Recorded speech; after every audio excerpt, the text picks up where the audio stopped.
Good evening. मैं विनय अपने ही YouTube channel FW विनय sir पर आपका स्वागत करता हूं। आज हम भारत और चाइना के बीच संबंधों पर चर्चा करेंगे। इससे पहले इसी सीरीज से हम एक देश बांग्लादेश के बारे में चर्चा कर चुके हैं। अगर वो वीडियो आपने नहीं देखी है तो आप डिस्क्रिप्शन बॉक्स से लिंक कॉपी कर सकते हो। चाइना की अगर मैं बात करूं तो भारत का एक पड़ोसी देश है चाइना। याद रखना, चाइना अगर देश की बात कर रहे हैं तो एशिया का सबसे बड़ा देश है। भारत के साथ इस देश का संबंध कैसे है, लेकिन उन संबंधों पर जाने से पहले इस देश के बारे में कुछ आइडिया आपको होना चाहिए। जैसे इस देश की राजधानी क्या है। अगर चाइना की राजधानी की बात की जाए तो ध्यान रखेंगे चाइना की राजधानी बीजिंग है। नाम सुना भी होगा, 2008 में ओलंपिक गेम भी हुए थे यहां पर। अगर मैं चाइना देश की करेंसी की बात कर रहा हूं तो इस देश की मुद्रा ध्यान रखेंगे रेनमिनबी है। याद रखना, रेनमिनबी चाइना की करेंसी रेनमिनबी है। लेकिन आपको यह जानकर के अभी आश्चर्य लगा होगा कि सर आज तक रेनमिनबी हमने सुना ही नहीं है कि चाइना की करेंसी रेनमिनबी है।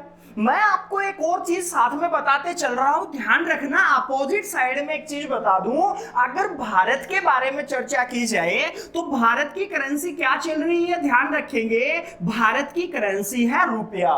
लेकिन एक चीज ध्यान रखना, जैसे भारत की करेंसी रुपया है सेम ऐसे ही चाइना की करेंसी है रेनमिनबी। लेकिन अब आपके माइंड में आ रहा होगा सर रेनमिनबी कभी सुना ही नहीं।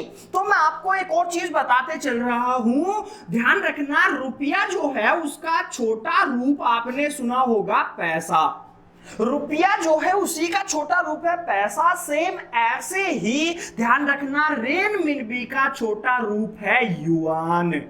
ये नाम आपने बहुत सुना होगा कि चाइना की करेंसी क्या है। चाइना की करेंसी युआन आपने सुना होगा। एग्जामिनर स्मार्ट है, बहुत दिन से ये वर्ड पूछता आ रहा था कि चाइना की करेंसी क्या है, युआन। युआन हमने भी याद किया, लेकिन प्रेजेंट आपके लिए एक चीज बता देता हूं, ये वाला नाम फेमस है। एग्जामिनर के माइंड में हो सकता है ये एक नाम घूम रहा हो, तो आप ध्यान रखेंगे चाइना की करेंसी क्या है, रेनमिनबी। अब एक चीज और ध्यान रखना, अगर एग्जामिनर ने चाइना की करेंसी पूछ ली तो फर्स्ट ऑप्शन आपको ध्यान रखना येन देगा। और आप क्या करोगे जब एग्जाम में येन ऑप्शन फर्स्ट देखोगे तो खुश होकर के आओगे, यस एक क्वेश्चन एग्जाम में सही है। याद रखना येन जापान की करेंसी है, ना कि चाइना की। ये दोनों बहुत क्वेश्चन कंफ्यूज करते हैं दोनों। ध्यान रखना, जब आपसे चाइना की करेंसी पूछेगा फर्स्ट ऑप्शन येन देगा, और जब जापान की करेंसी पूछी जाएगी फर्स्ट ऑप्शन युआन देगा। ध्यान रखना, कंफ्यूज नहीं होना है। चाइना के बारे में बात करते हैं, इस देश की संसद का नाम क्या है। चाइना की संसद है नेशनल पीपल्स कांग्रेस।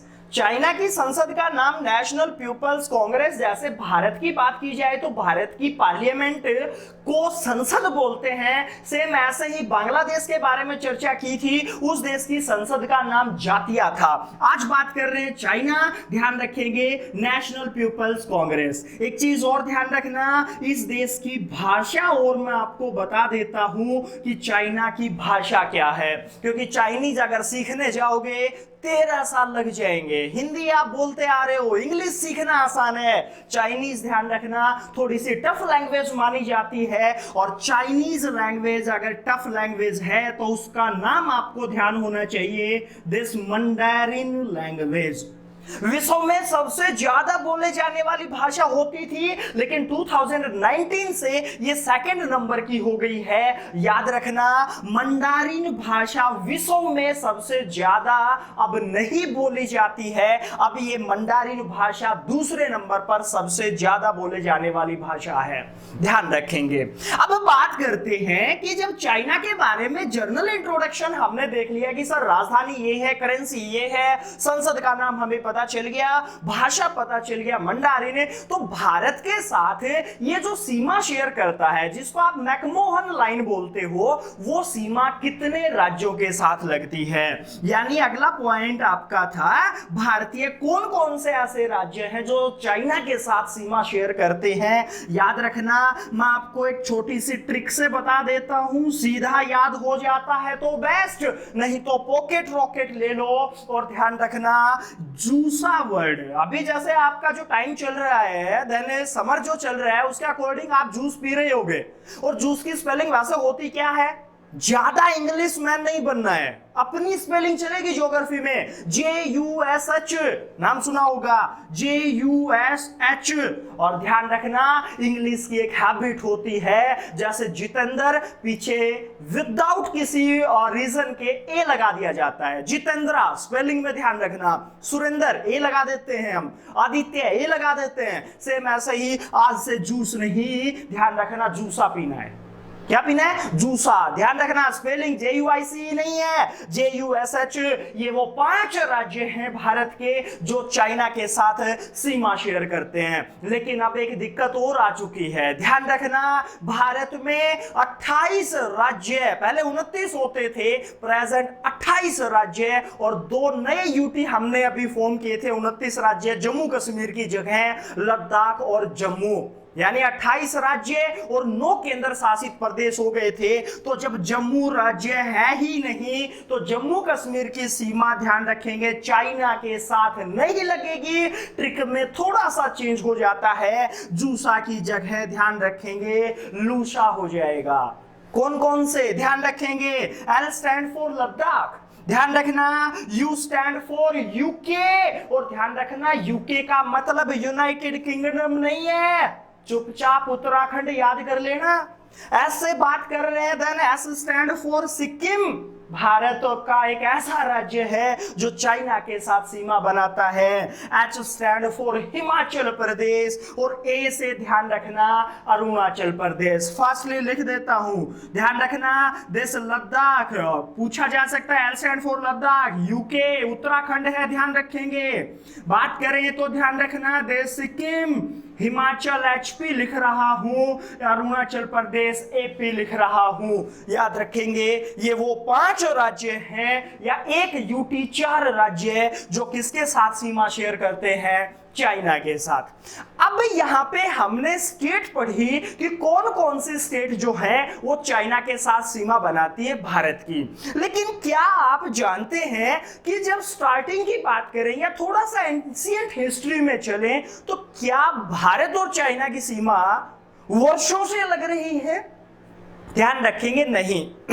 भारत की अगर बात की जाए तो भारत की सीमा केवल तिब्बत से लगती है, चाइना से नहीं। लेकिन Tibet is a country but not proper country. Tibet एक देश तो है, लेकिन वो प्रॉपर देश प्रेजेंट नहीं है, क्योंकि प्रेजेंट टाइम पर वो चाइना के कब्जे में चल रहा है।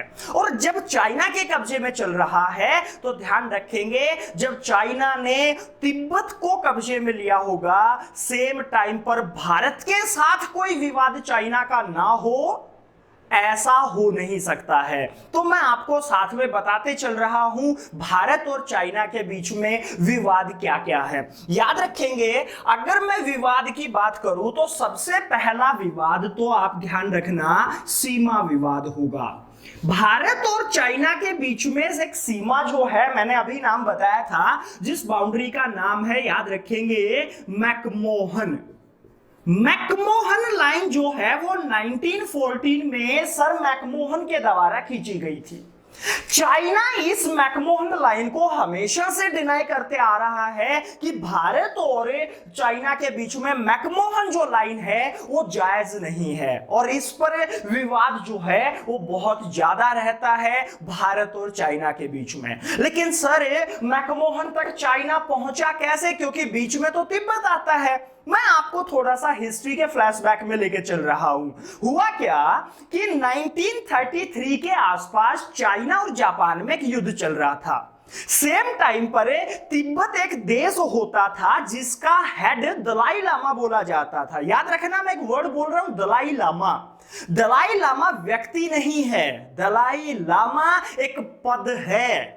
और 1933 में दलाई लामा ने, जब चाइना जापान के साथ युद्ध में बिजी था, तो तिब्बत को स्वतंत्र घोषित कर लिया। अब चाइना ने उस टाइम पर तो डिनाई कर दिया, कोई नहीं तू कर ले, कुछ भी कर ले, लेकिन क्यों? क्योंकि वो ध्यान रखना जापान के साथ युद्ध में बिजी था। अब दलाई लामा ने स्वतंत्र राष्ट्र बना लिया और भारत ने तिब्बत को स्वतंत्र देश के रूप में एक्सेप्ट भी कर लिया। अब भारत ने जब एक्सेप्ट किया तो लगातार 1933 से चाइना और तिब्बत और भारत तीन अलग अलग चीज बने हुए थे, या तीन अलग अलग देश थे, वो सही है, लेकिन इनके बीच में छोटे छोटे मुद्दों पर बहस होती आ रही थी। कैसे? चाइना चाहता था कि मैं भारत की साइड खिसकूं, यानी तिब्बत को कब्जे में ले लूं। भारत चाहता था कि अगर तिब्बत चाइना का कब्जे में आ गया तो चाइना हमारे ज्यादा नजदीक हो जाएगा और फ्यूचर में दिक्कत पैदा करेगा। इसलिए 1933 से तिब्बत और चाइना के बीच में विवाद और गहराता चला गया। और बात करते हैं 1949 में, जब हम 33 से 49 तक आए, चाइना आजाद हो जाता है और भारत का संबंध चाइना के साथ ऐसा था कि जब चाइना में साम्यवाद की स्थापना होती है तो भारत उसका समर्थन करता है। ध्यान रखना, अगर मैं फ्लैशबैक में ही लेके चल रहा हूं तो भारत और चाइना के संबंध बहुत अच्छे हैं, क्योंकि हिस्ट्री में आपने पढ़ा होगा कुछ चाइनीज व्यक्ति ट्रैवलर थे जो इंडिया में आए, जैसे हुयन सांग सुना होगा और फाहियान सुना होगा। ये व्यक्ति इंडिया में आए और इन्होंने आकर के यहां पर अपनी बुकें लिखी, तो हम संबंध तो अच्छे कह सकते हैं भारत और चाइना के बीच में। लेकिन जब तिब्बत का मुद्दा आता है, ध्यान रखना, भारत हल्का सा फेवर दिखा रहा था तिब्बत के पक्ष में, लेकिन 1949 में याद रखना भारत ने चाइना का समर्थन किया था साम्यवाद की स्थापना के लिए। अब जब 1949 में साम्यवाद की स्थापना में भारत चाइना का सहयोग कर रहा था, तो होता क्या है, तिब्बत के जो दलाई लामा थे वो चाइना से स्वतंत्रता चाहते थे। और यही रीजन था कि 1950 में जब हम 1950 में पहुंचे तो चाइना ने तिब्बत पर अटैक कर दिया। और जो अटैक हुआ था वो, ध्यान रखेंगे, तिब्बत को कब्जाने के लिए हुआ था। कब हुआ? 1950 में। तिब्बत पर कब्जा करने के इरादे से चाइना और, ध्यान रखना, तिब्बत के बीच में एक युद्ध हो गया। तिब्बत जो था वो इतना ज्यादा हाई फाई हम नहीं कह सकते कि चाइना को रोक पाए, लेकिन अब वो तिब्बत था, उसने भारत का सहयोग मांगा। भारत और चाइना के बीच में फ्लैग मीटिंग हुई और उसमें डिसीजन लिया गया। चाइना ने कहा ठीक है, और मैं यहीं पर रुक जाता हूं, मैं तिब्बत जो है उस पर कब्जा नहीं चाहता।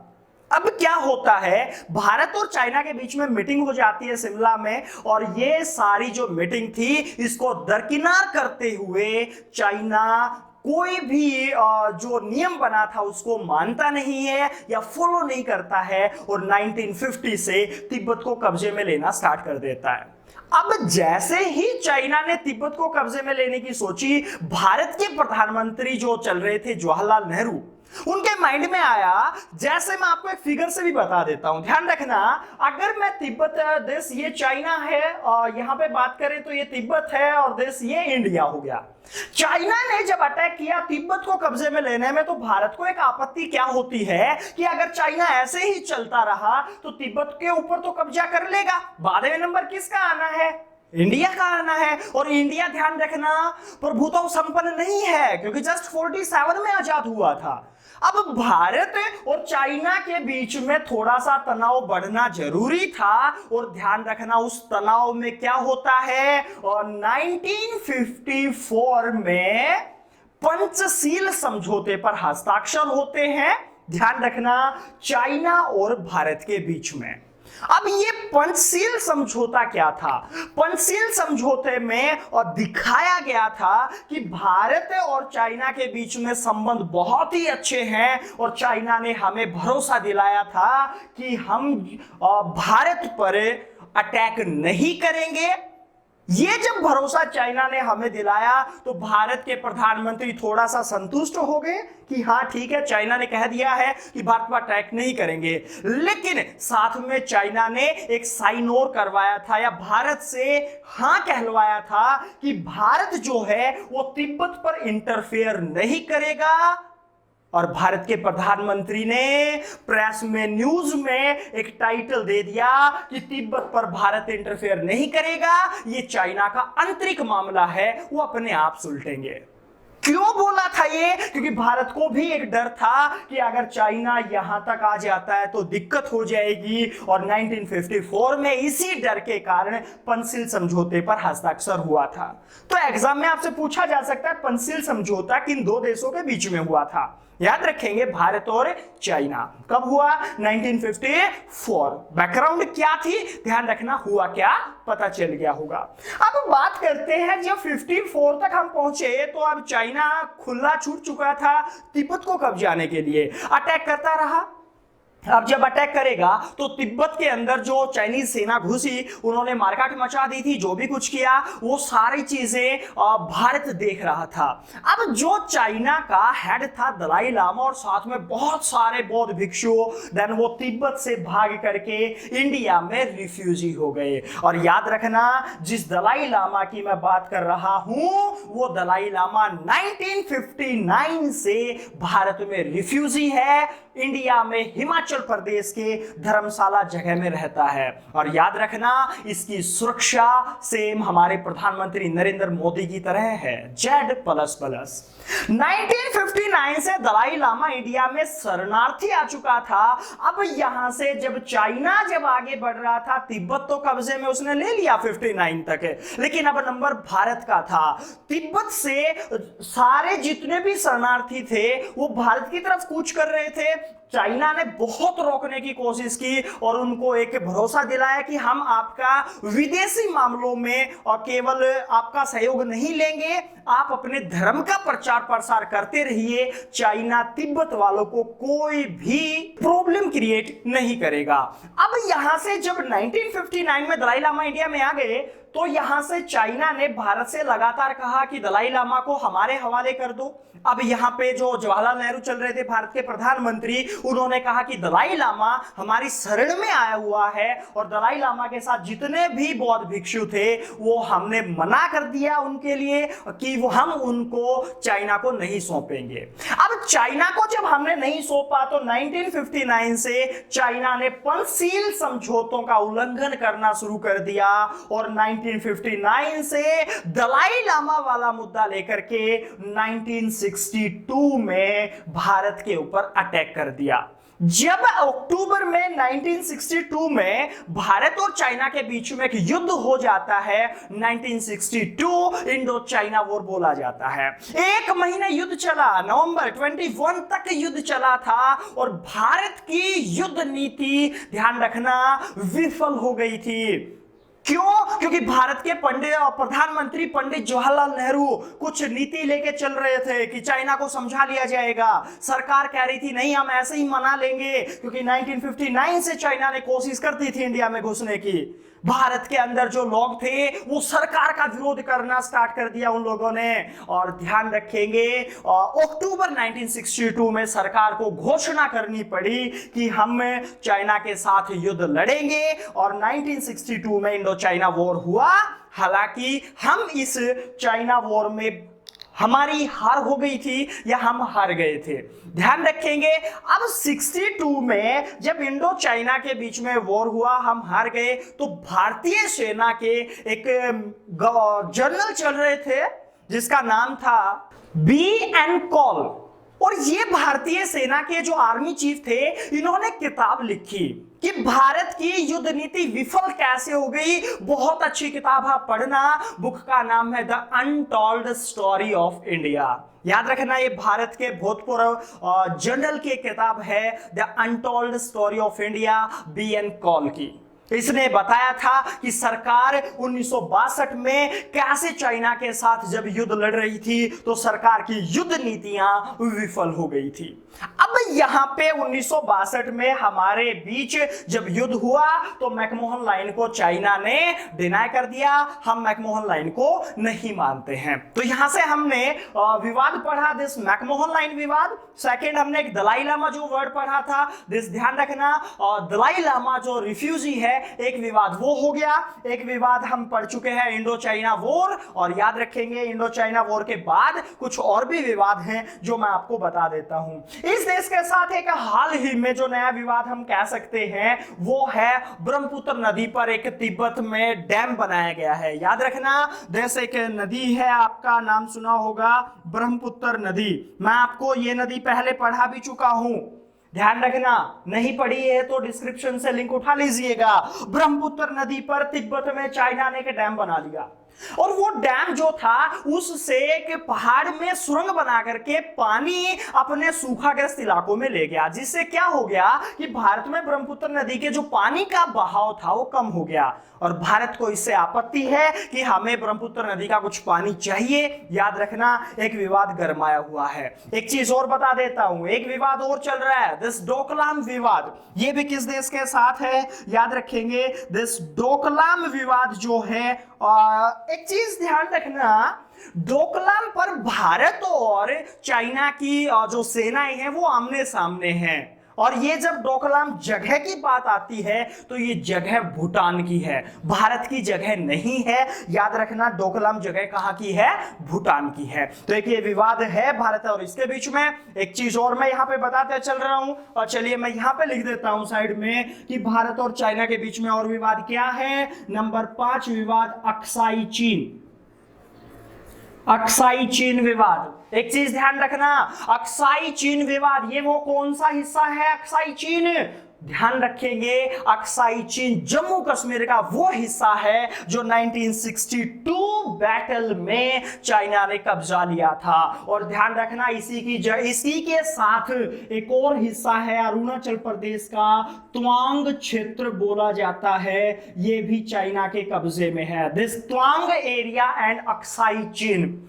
ये दोनों प्रेजेंट चाइना के कब्जे में है। और इसी चीज को लेते हुए मैं आपको एक संसद का वाक्य बताता हूं, भारत के संसद में क्या हुआ। जब 62 वॉर के बाद चाइना ने ये दोनों जगह कब्जा ली थी, तो उसके बाद संसद में हमारे प्रधानमंत्री पहुंचे थे, और प्रधानमंत्री जब पहुंचे तो विपक्ष ने प्रधानमंत्री से क्वेश्चन पूछा था कि चाइना ने हमारी ये दो जगह कब्जा ली है, और इसके बारे में आप क्या कहोगे कि क्या इन्हें वापस लिया जाएगा। तो भारत के प्रधानमंत्री ने कहा था कि जो ये दोनों जगह है ये बंजर एरिया है, भारत का इनका कोई यूज नहीं है। याद रखना, भारत के प्रधानमंत्री की ये टिप्पणी थी उस टाइम पर। प्रधानमंत्री जवाहरलाल नेहरू थे, संसद में कह रहे थे कि याद रखेंगे कि जो दोनों एरिया है वो बंजर एरिया है, और बंजर एरिया है, भारत का उपयोगी क्षेत्र नहीं है, इसलिए अभी हम इस एरिया पर दखलंदाजी नहीं करेंगे। तो विपक्ष में एक व्यक्ति बैठे थे, नाम सुना होगा मनोहर लोहिया। राम मनोहर लोहिया जो नाम सुना, उसने क्या किया, संसद में खड़े होकर सीट पे अपनी टोपी उतारी। अब जब टोपी उतारी तो सिर पर बाल नहीं थे, टोपी उतार के बोलता है ये भी बंजर है, इसको कहां छोड़ के आऊं।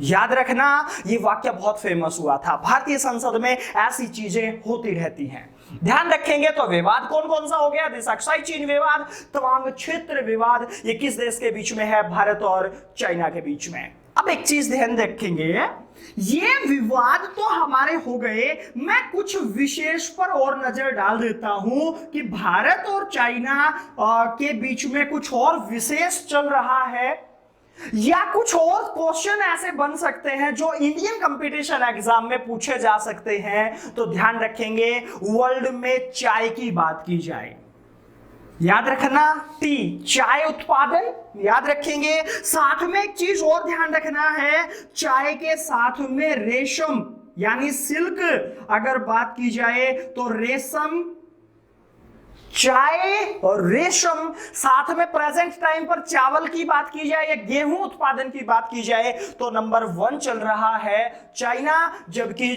चाय और रेशम वर्ल्ड में सबसे पहले किसने दिए थे, और चाइना ने दिए थे।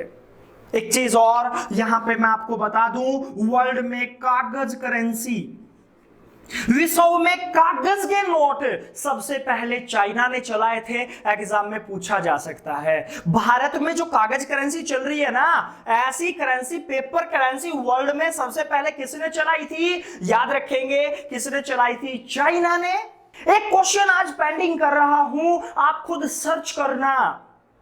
और ये आपका, मैं कचरा बोलूंगा कि ये क्वेश्चन कचरे में डाल देंगे, माइंड में विदाउट यूज के क्वेश्चन भी याद होने चाहिए।